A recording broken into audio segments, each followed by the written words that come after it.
Well, that's what I was kind of like tripping on when John said like, hey, come down and shoot you guys. I was like, cool, and make like a documentary teaser for, you know, like, for who?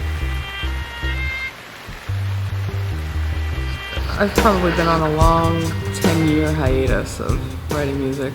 We kind of were in the middle of nowhere because we moved from Richmond, which was kind of, you know, our mecca for many years. And so it was hard to find people, but we added one piece at a time, you know. When they asked me if I wanted to play with them, I said, let's do it. I think Jess sent me a text. Be in our band. Yeah, I'm really pumped on their music. They've got the whole gamut from the dub to the country to the indie thing. It's fun. I feel like the last 48 hours were really good, challenging.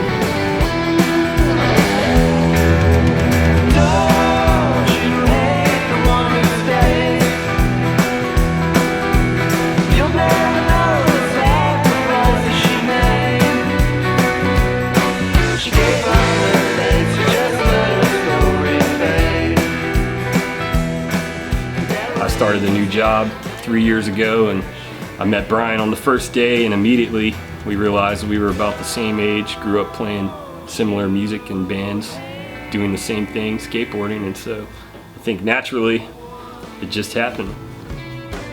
Jess has been writing this material for the most part, like at least the initial idea and like the lyrics and stuff like that. So they're kind of written as her songs, but I've been sort of working out the arrangements. The bulk of these songs, except for one, are really all just about my experience last year. I had a really hard year last year, so at least something good came out of it, some good music.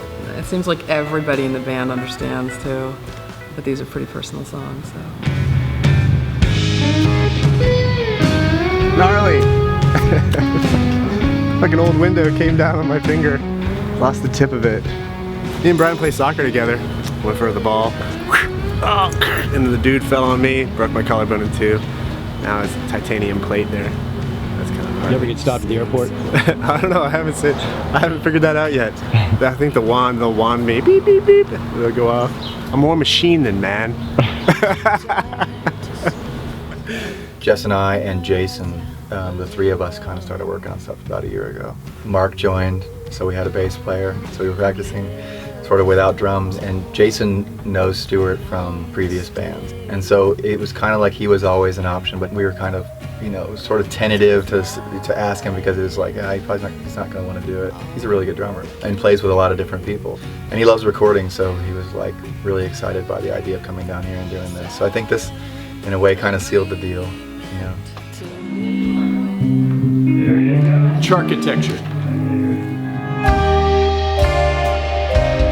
The funny thing about John, I think, that really is helpful is he knows how to talk to you in ways that aren't threatening.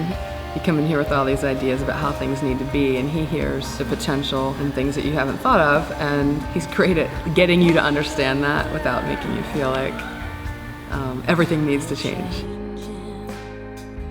It's funny because just the other day when I came in, John said, "This is really cool because I've never worked with you in this, you know, I've never worked with you as a client." And I was like, yeah, that's true. And then I thought about it though, and actually no, that's not true. The very first time I met John was when I was in this band, like back in like the late 90s, and we came here and mixed a record. He is sort of my gateway into being an audio engineer.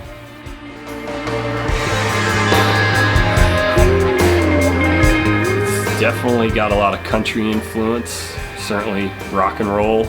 I don't want to say dub because we're not a dub band, but there's been some of that influence lately. You know, spooky country pop, just off kilter in a certain way. A lot of minor chords, a lot of melancholy. I'm eager to hear the stuff. Super talented people. They know what they want. I don't know how you answer that question. I don't know what you would say either. Maybe some shoegazers and some country music people got together and played with some echoes and country twangy sounds, and a record came out.